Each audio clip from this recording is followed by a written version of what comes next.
And welcome back. Well, at Summerfest, there are tons of things for adults to do and see. There's also plenty of outdoor fun for kids. On a hot day, nothing is better than cooling off in a fountain, right? My kids love it. So fun. Well, they today, love that. We're going to let you in on all the newest and greatest things to do at the world's largest musical festival. John Boler is here from Summerfest to talk a little bit more about it. I had to take my son to a baseball game over the weekend, and we went over the Hone Bridge, and I was already getting excited about Summerfest because you can see all that fun stuff down there. Oh, yeah. The crew's been busy. The place looks great. We've still got about 20 or so days to get that place shined up and polished, but all the elements are in, and we're going to be ready for a really great festival the countdown is on, right? I mean, so it's less than 3 weeks. Yeah, we open on the 25th this year. Which is a Wednesday. Okay, and then the only day you're closed is Monday, June 30th, right? Right. That's great. It's fantastic. You've got a lot of fun things for families and kids and everyone to do, and we kind of want to break some of it down, starting with paddle boats. I was just going by, the lagoon area and all that the other day, and I was like, oh, the paddle boats are out. That looks fun. Right. Yeah, we are bringing that back. We've looked at just that glorious piece of property there. That's 75 acres right on the water, and we've thought of ways how can we accentuate the water. How can we bring water into play, not only from the musical side, but the activity side? And last year, with a great sponsorship from Badger Meter, we launched the paddle boats operation, and people loved it. It's just a great little departure.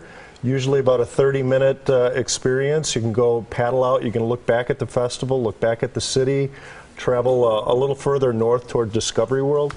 And really, it's just a nice little respite for a minute and then get back in action. And 4 people can paddle out at once, and it goes during the day from noon until 7. Right. Yeah. That's fantastic. You use a little bit of muscle to get yourself around, but I think the perspective that you get is great when you're out on the water like that. What about the wheel in the sky? I mean, this is something where I think people really get a great overview of everything to see and do.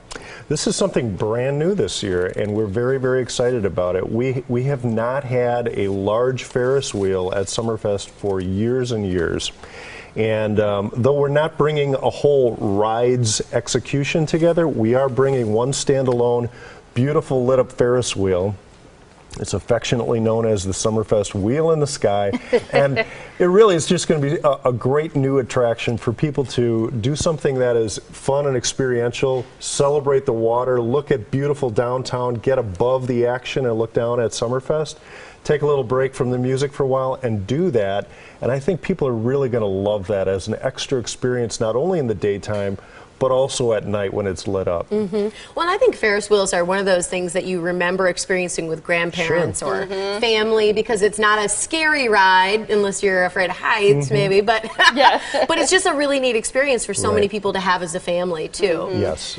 You've got a really great stage this year. It's the SF Live stage. What's going to be happening there? Yeah, the SF Live Lounge. This is really a new offering as well, and it's been kind of morphing and evolving over the last years, and it's been very much under the radar. Well, this year we're going to bring it front and center. Amp it up? Yes, it's a small, intimate lounge that you can only win your way into, really. So we're not selling wristband access, but you can win wristband access through contests connected with Summerfest. And basically, the patron is going to be able to go into a covered environment.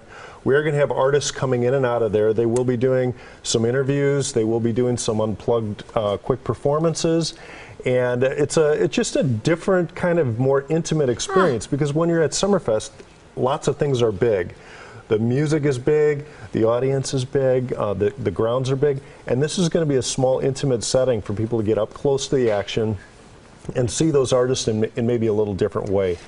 There's really one other cool attribute to that setup, though, which is a raised viewing deck.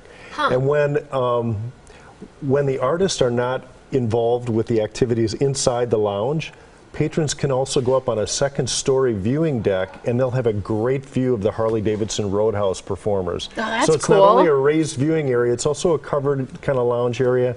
It's not real big. It's capacity is going to be small, so get your access wristband so you can be part of the action on a day-by-day basis. We're going to be giving some of those away in a little bit. I hope so. Want to make sure that people stay tuned for that, because that is exciting.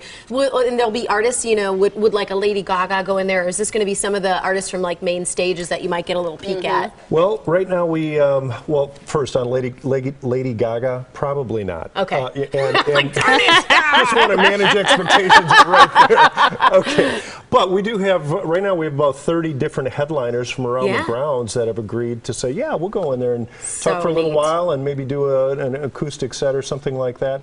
So we're going to continue to work with those artists and say, hey, this is a place for you and some of the fans to go in there and just hang for a bit. And it's great. I think we'll have some fun. I think people really like it. Neat, for sure. Experience. The Summerfest Parade is going to bring additional entertainment to the grounds. That's on June 25th through the 27th and July 1st and 2nd. That's happening at 3 p.m.